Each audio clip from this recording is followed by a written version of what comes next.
Voltemo-nos para Deus em amor e obediência. Portanto, empenhai-vos em guardar a vossa alma para amardes o Senhor vosso Deus. Josué 23, 11.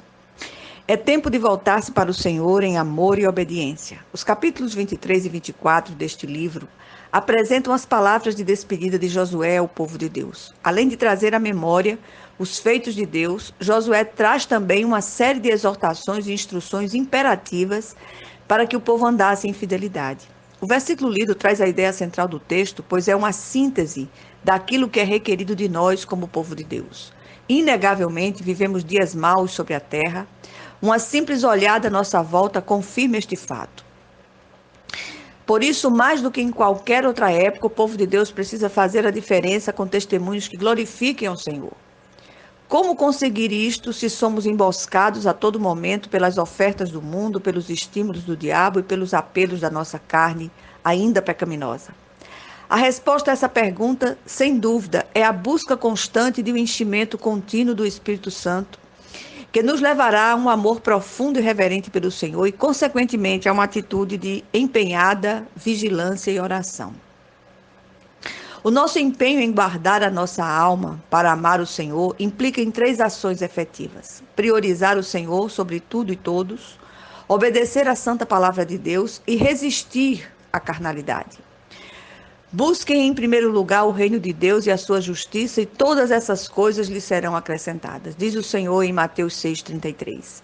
Precisamos aprender a realinhar os nossos valores, e em nossa lista de prioridades o Senhor deve estar em primeiro lugar. Quando o Senhor for para nós o maior amor de nossa vida e deixarmos que Ele nos conduza segundo a sua vontade soberana, sem resistência ou reclamações, veremos a sua glória em cada área do nosso viver.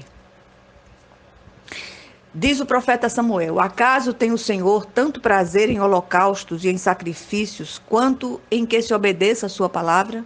A obediência é melhor do que o sacrifício, e a submissão é melhor do que a gordura de carneiros. Pois a rebeldia é como o pecado da feitiçaria e a arrogância como o mal da idolatria.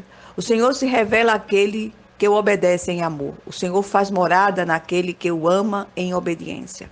Diz o apóstolo Paulo falando aos romanos: da mesma forma, considerem-se mortos para o pecado, mas vivos para Deus em Cristo Jesus. Portanto, não permitam que o pecado continue dominando os seus corpos mortais, fazendo que vocês obedeçam aos seus desejos.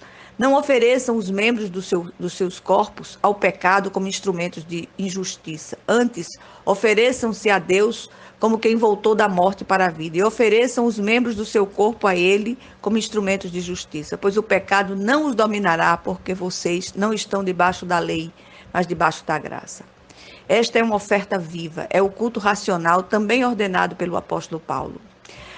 Para resistirmos aos apelos da nossa carne, precisamos nos encher do Espírito Santo a cada dia. Comportemo-nos com decência como quem age à luz do dia, não em orgias e bebedeiras, não em imoralidade sexual e depravação, não em desavença e inveja. Pelo contrário, revistam-se do Senhor Jesus Cristo e não fiquem premeditando como satisfazer os desejos da carne. Exorta o apóstolo Paulo. Qual o efeito desse enchimento do Espírito? Um testemunho que glorifica o Senhor continuamente. O que aprendemos aqui? Salvação é de graça e pela graça. Depende de Deus, é ideia de Deus, é iniciativa de Deus e acontece por meio dele, alcançando o homem através de um chamado irresistível de sua graça maravilhosa. A santificação é trabalho de Deus também, pela graça, no coração regenerado do homem, mas depende do quanto esse homem se deixa ministrar pelo Espírito Santo. É uma parceria entre o Espírito Santo e o homem regenerado. Por isso o texto fala de empenho, que sugere esforço e trabalho, que sejamos alunos ensináveis e diligentes para nos deixar ministrar pelo Mestre por excelência. Que Deus aplique esta palavra ao nosso coração, operando mudanças profundas, significativas e visíveis. Em nome de Jesus Cristo. Amém.